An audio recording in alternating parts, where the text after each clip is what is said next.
Good afternoon. Can everyone hear me okay? All right. Welcome to the dreaded post-lunch session. I will be banging the podium repeatedly just to see if everyone's staying awake. Thank you. Thank you for coming. My name is Greg Tannenbaum, and I'm very, very pleased to be moderating this session. We have three really terrific speakers who are much more knowledgeable on the subject than I am. So I'm going to dispense with a very quick overview and then turn this over to them. The title of the session, you can see, jokingly refers to the world's tallest pony. And what I mean by that is that we often, too often, I think, measure ourselves against our peers and our competitors within scholarly communication. And when it comes to user experience, that's simply not good enough at this point. It's not good enough anymore. Our speakers are going to explain in terms that are no doubt more convincing than mine that our users no longer compartmentalize their expectations of a web property's form and function as they move from an ESPN.com to a Facebook to a Pinterest to a Yelp to a Nature.com. And as a result, we simply can't afford to grade our user experience on a curve, as it were. In preparation for this session, I asked a few senior people who are in our industry what they thought made for a valuable user experience. And there were a couple recurring themes. So one was there should be a lot of white space. Another was it needs to have easy navigation. And a third was you shouldn't overwhelm the user with bells and whistles.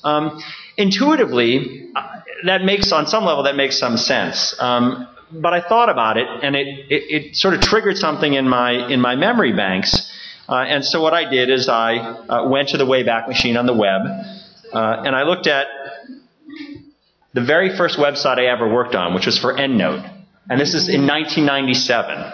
And I looked at it under those guiding principles. It has, it's clean, and it has a fair amount of white space. It's certainly easy to navigate. It's low on the bell and whistle scale.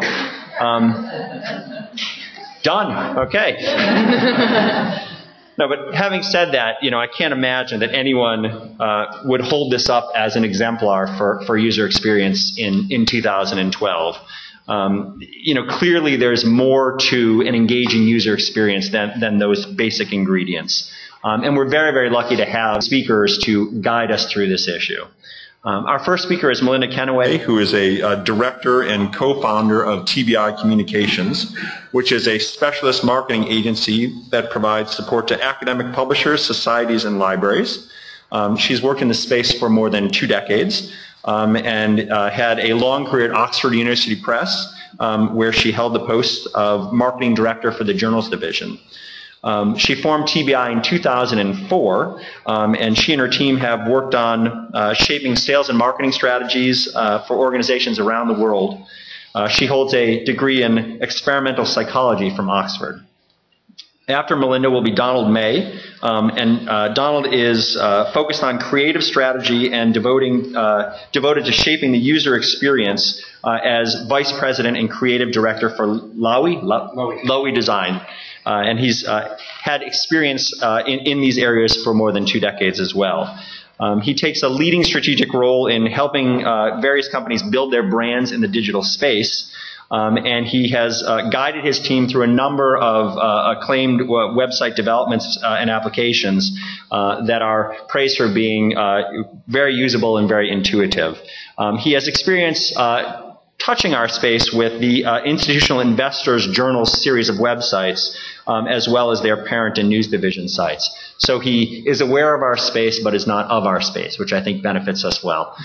And finally, we have Kristin Fisher. Kristin is the product director for Public Library Science, PLOS. And she joined PLOS in 2011, just about a year ago, in order to focus her efforts on the use of technology to transform scholarly communication. She also has 2 decades of industry experience among other places she's worked are Highwire, Adapon, and Biosis. So with that in mind, as I said, I'm going to cede the stage to these 3 great speakers, and away we go with Melinda.